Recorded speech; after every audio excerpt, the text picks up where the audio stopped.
अपने माता पिता का दिल ना दुखाओ। शादी की सुहाग सेज पर बैठी एक स्त्री का पति जब भोजन का थाल लेकर अंदर आया तो पूरा कमरा उस स्वादिष्ट भोजन की खुशबू से भर गया। उस स्त्री ने अपने पति से निवेदन किया कि माँ जी को भी यहीं बुला लेते हैं और हम तीनों साथ बैठकर भोजन करते हैं। पति ने कहा, छोड़ो उन्हें, वो खाकर सो गई होंगी। आओ हम साथ में भोजन करते हैं।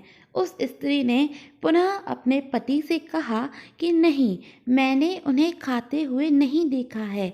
तो पति ने जवाब दिया कि क्यों तुम जिद कर रही हो, शादी के कार्यों में थक गई होंगी माँ। नींद टूटेगी तो खुद ही भोजन कर लेंगी। तुम आओ हम प्यार से खाना खाते हैं। उस स्त्री ने तुरंत तलाक लेने का फैसला कर लिया और तलाक लेकर उसने दूसरी शादी कर ली और इधर उसके पहले पति ने भी दूसरी शादी कर ली। दोनों अलग अलग सुखी घर गृहस्थी बसाकर खुशी खुशी रहने लगे। इधर उस स्त्री के 2 बच्चे हुए जो बहुत ही सुशील और आज्ञाकारी थे। कई वर्ष बीत जाने के बाद एक दिन वह औरत अपने बेटों के साथ यात्रा पर गई हुई थी।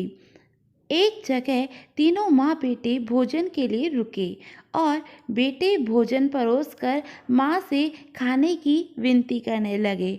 उसी समय उस स्त्री की नज़र सामने एक फटे हाल भूखे और गंदे से एक वृद्ध पुरुष पर पड़ी, जो कि स्त्री के भोजन और बेटों की तरफ बहुत ही कातर नज़र से देख रहा था। उस स्त्री को उस पर दया आ गई और बेटों को बोली, जाओ पहले उस वृद्ध व्यक्ति को नहलाओ और उसे वस्त्र दो, फिर हम सब मिलकर भोजन करेंगे।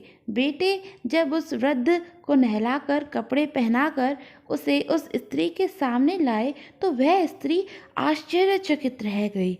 वह वृद्ध वही था जिससे उसने शादी की सुहागरात को ही तलाक दे दिया था। उसने उससे पूछा कि ये क्या हो गया? तो उस वृद्ध ने नज़र झुकाकर कहा कि सब कुछ होते हुए भी मेरे बच्चे मुझे भोजन नहीं देते थे, मेरा तिरस्कार करते थे, मुझे घर से बाहर निकाल दिया।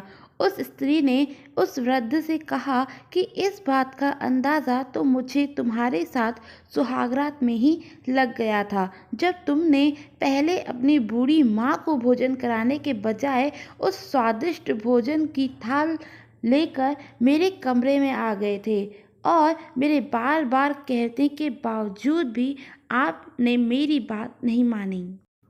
आपने अपनी माँ का तिरस्कार किया, उसी का फल आज आप भोग रहे हैं। माता पिता के साथ तुम्हारा सलूक एक ऐसी कहानी है जिसे लिखते तो तुम हो, लेकिन तुम्हारी संतान तुम्हें पढ़कर सुनाती है। जैसा व्यवहार हम अपने बुजुर्गों के साथ करेंगे, उसी की देखा देखी कर हमारे बच्चों में भी यह गुण आता है कि शायद यही परंपरा होती है। याद रखना, माँ बाप नाराज़ तो ईश्वर नाराज़। दोस्तों, आशा करती हूँ आपको ये कहानी पसंद आई हो, और अगर पसंद आई हो तो मेरे चैनल को सब्सक्राइब ज़रूर कीजिएगा। Thank you for watching.